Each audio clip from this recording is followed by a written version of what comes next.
Bhiwandi news से जुड़े रहने के लिए चैनल को सब्सक्राइब करिए और बेल आइकन दबाइए जरूर।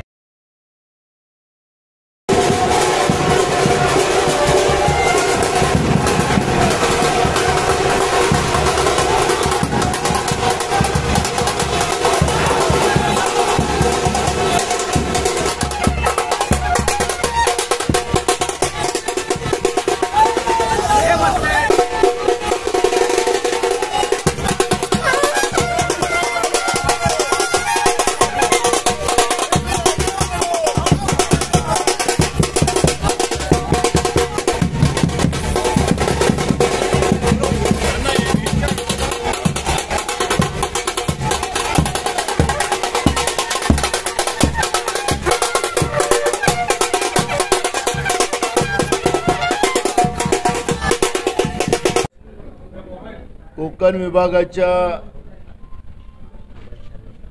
विभागीय काँग्रेसच्या या आमच्या बैठकीला आमचे राज्याचे नवनियुक्त प्रभारी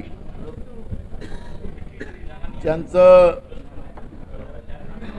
प्रशासनावर राजकीय आणि संघटनात्मक एक मोठा अनुभव आहे असे रमेश चन्नीथलाजी आज कोकण विभागाचा संघटनात्मक आढावा घेण्यासाठी इथं आलेले आहेत आणि त्यानिमित्तानं माजी मुख्यमंत्री पृथ्वीराज चव्हाण साहेब, आमचे विधी मंडळाचे नेते बाळासाहेब थोरात साहेब, विरोधी पक्ष नेते विजय वडेट्टीवारजी, माजी मंत्री नसीम खान जी, माजी मंत्री हांडोरे साहेब, आमचे AICC सेक्रेटरी दुवाजी, आदरणीय मुंगेकर साहेब आणि सगळी आमची काँग्रेसची प्रमुख, आपण त्यांना सगळ्यांना ओळखता, ते इथं उपस्थित आहेत।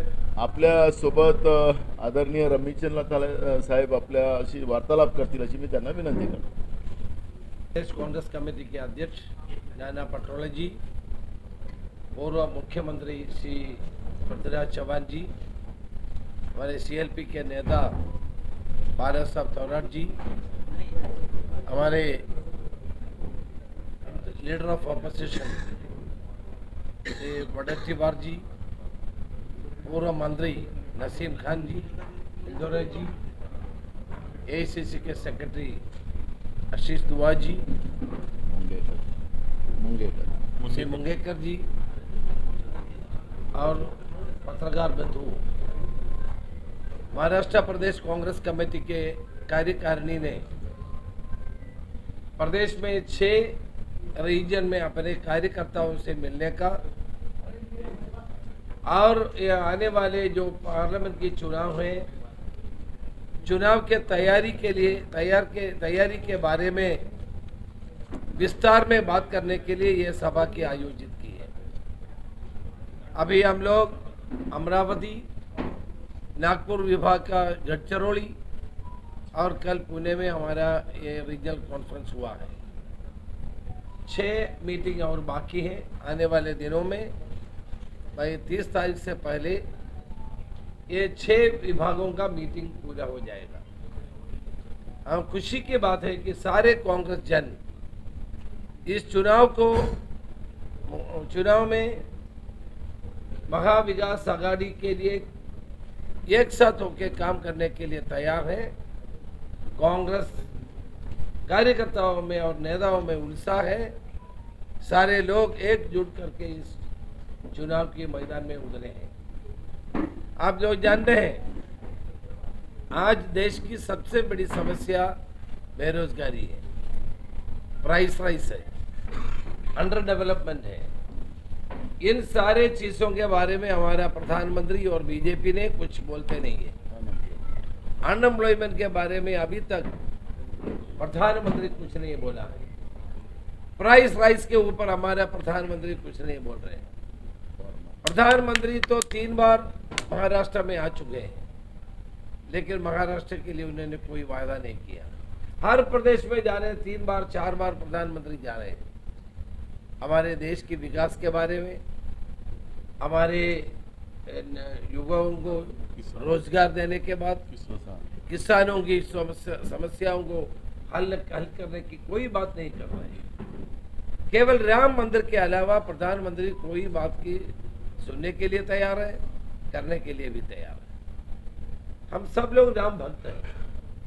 इस देश के करोड़ों लोग राम को पूजा करते हैं। हम राजनीतिक लाभ उड़ाने के लिए राम जी का नाम इस्तेमाल कर रहे हैं, इसके खिलाफ है। राम मंदिर के निर्माण में हम लोग खिलाफ नहीं है। सुप्रीम कोर्ट का वेर्डिक्ट हम लोग मानते हैं, लेकिन राम मंदिर स्थापना करके वो जो प्राण प्रतिष्ठा के लिए उन्होंने जो काम उठाया है, साधारण तरीके से ये शंकराचार्य कर रहे हैं और सारे आचार्य कर रहे हैं। इस पर प्रधानमंत्री खुद ये कर रहे हैं। इसके माना क्या है? इसका माना इस राजनीतिक लाभ उठाने की बात है। लोग समझ गए इस बात को। हमारे 4 शंकराचार्यों ने वो संदर्भ में बॉयकॉट किया। उन्होंने बताया हम उसको ताली बजाने के लिए जाना नहीं चाहते हैं। ये एक संदेश उन्होंने दिया है। देखिए, हम सब लोग हर धर्म की मानते हैं, हर धर्म की पवित्रता को हम लोग समझते हैं और उसको हम लोग आदर करते हैं। लेकिन देश के प्रधानमंत्री हमारे सेक्युलरिज्म को तोड़ करके, देश के परंपराओं को तोड़ करके उन्होंने जो काम कर रहे हैं उसके खिलाफ हमारे देश के आम लोग उसके खिलाफ हैं। मैं इसलिए ये बताना चाहता हूँ कि देश की जनता जो समस्याओं को सामना करते हैं उसके बारे में क्यों प्रधानमंत्री नहीं बोल रहे हैं? किसानों के आत्महत्या हो रहे हैं, युवाओं को नौकरी नहीं मिल रहे, प्राइस राइस, इसको काबू करने के लिए प्रधानमंत्री के द्वारा कोई कदम नहीं उठा रहे हैं। केवल पार्लियामेंट जीतने के लिए लोगों को बांटने का काम चल रहा है। ये लोगों को समझना है। मेरे ख्याल से आज भारतवर्ष के लोग इसके समझते हैं। जो बीजेपी जो चाहते थे वो नहीं हुआ है। जो बीजेपी चाहते थे कि एक लहर पैदा होगा, वो कुछ नहीं हुआ है। इसलिए मैं आप सबको ये निवेदन करना चाहता हूँ, देश की प्रगति के लिए, देशवासियों को भलाई के लिए इंडिया अलायंस को इनके सरकार बनना जरूरी है। उसके लिए सारे लोग अभी इंडिया अलायंस को मजबूत करने के लिए आगे आना है। दूसरी बात, हमारे नेता श्री राहुल गांधी ने जो न्याय यात्रा कर रहे हैं, ये तो राजनीतिक यात्रा नहीं है। देश के हर वर्ग के लोगों को न्याय पहुंचाने के काम है। लेकिन असम की सरकार बीजेपी के द्वारा उनको जो डिस्टर्ब कर रहे हैं, जो यात्रा को जो डिस्टर्ब कर रहे हैं, ये विस्फोटक का काम है। ये असम के मुख्यमंत्री अपना लॉयल्टी दिखाने की काम कर रहे हैं। लेकिन असम के लोग हजारों की तादाद में राहुल जी का स्वागत करते हैं, उनका न्याय यात्रा का स्वीकार करते हैं। तो राहुल जी को देखने के लिए हजारों की तादाद में लोग पहुंचते हैं। न्याय यात्रा पूरा विजय है। लेकिन इसको बाधा डालने में बीजेपी और सरकार ने जो काम कर रहे हैं उसको हम लोग निंदा करते हैं और उनसे वो हट करके रहना चाहिए। हम लोग देश के लोग चाहते हैं राहुल गांधी को मिलने का, और उन्होंने जो संदेश दे रहे हैं वो स्वीकार करने के लिए लोग तैयार हैं।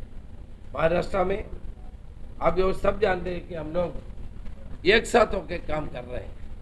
कांग्रेस में कोई तरह के मतभेद नहीं है। सारे नेता लोग एक साथ हमारे इस विभागीय कन्वेंशन में भाग ले रहे हैं। और आने वाले दिनों में महाविकास आघाड़ी का सीटों के बारे में पूरा बंटवारा का सूची आपको दे देंगे। हम महाराष्ट्र के विकास के लिए और देश के विकास के लिए हम एक होकर काम करेंगे और विजयी बनेंगे। आप लोग जानते हैं कि महाराष्ट्र के पार्लियामेंट चुनाव के बाद इमीडिएट असेंबली का चुनाव भी आएगा। वो दोनों को लेकर के हमारे कार्यकर्ताओं को पास पहुंचने का ये हमारा दायित्व है। ये दायित्व हम लोग निभा रहे हैं। चार जो आज से जो 4 विभाग रीजनल कॉन्फ्रेंस जो हो रहे हैं, सबसे मैं बताना चाहता हूँ पूरा चारों हमारे कॉन्फ्रेंस बहुत बढ़िया था।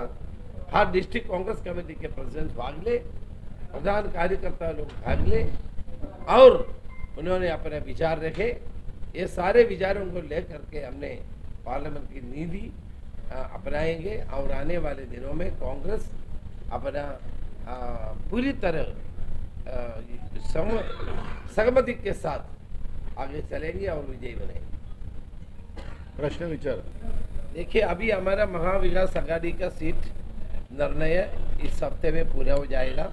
इसके बाद कांग्रेस की जो इलेक्शन कमेटी है, इलेक्शन कमेटी बैठेंगे और हमारा जो भी कैंडिडेट्स है उसके बारे में निर्णय लें। महाराष्ट्रामध्ये काँग्रेस हिंदी पक्ष किती निवडणुका लढवतो? हिंदी जागा लढवतो? हिंदी कितने उम्मीदवार कैंडिडेट खड़े करें?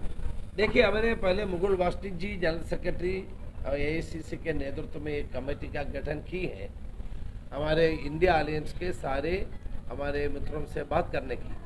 अभी बात चल रहे हैं। एक बार आप लोग जानते हैं कि दिल्ली में हमारा मीटिंग हुआ था, महाविकास आघाड़ी का मीटिंग हुआ था।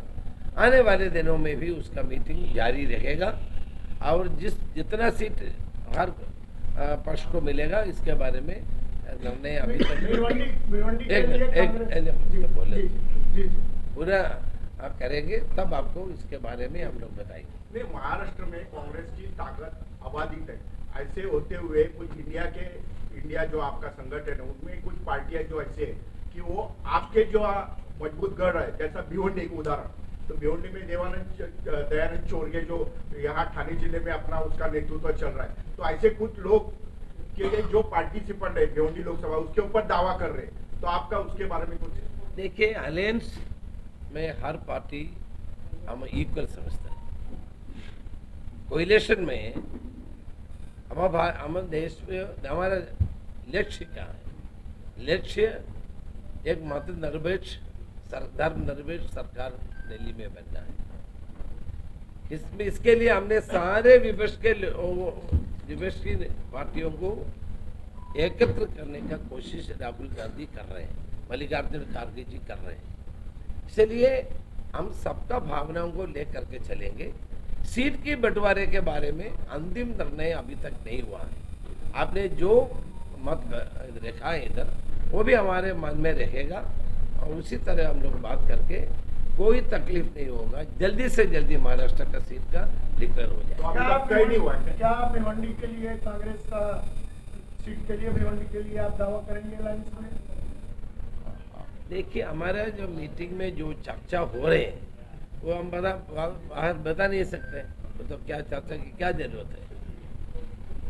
आपके मित्र पक्ष जो है वो भिवंडी के ऊपर अभी दावा कर रहे हैं। हालांकि पहले भी कांग्रेस का यहाँ दयानंद चोरगे इन्होंने विरोध किया है, मगर पार्टी के जो आपके बड़े नेता है वो अभी तक इसके ऊपर कोई ध्यान नहीं दे रहे। इसलिए ध्यान नहीं दे रहे हैं कि उसके लिए चर्चा नहीं हुआ है अभी तक। देखिए, हर पार्टी का अपने डिमांड बताने के अधिकार है। हम मित्र पक्ष के लोग हैं, वो अपने अपने सीट के बारे में बताना उनका फर्ज बनता है। हम लोग जब एक साथ बैठेंगे उस पर निर्णय आसानी से हो जाए। तो 48 जगह में कितना चुनाव लड़ेंगे आप? 48 में लड़ेंगे। तो आपका तो अलग है। नहीं, मैं महाविकास आघाड़ी के बारे में बोल रहे हैं। अभी मैं केवल कांग्रेस के बारे में नहीं, कांग्रेस के बारे में बोल रहा हूँ, क्योंकि आपकी के बड़े नेता ने, मैं नाम नहीं ले रहा हूँ। देखिए, हर कार्यकर्ता हर नेता चाहते हैं कि 48 सीटों में कांग्रेस लड़े। उसी तरह एनसीपी भी चाहते हैं, शिवसेना भी चाहते हैं। जब अलायंस होते हैं ना, गिव एंड टेक पॉलिसी को लेना है।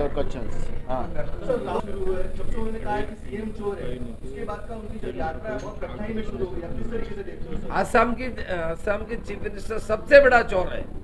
इस देश के सबसे बड़ा चोर आसाम की सरकार है। करप्शन इतना ज्यादा हो गया, उसको वो छिपाने के लिए उन्हें राहुल गांधी जी के ऊपर एफआईआर दाखिल की है।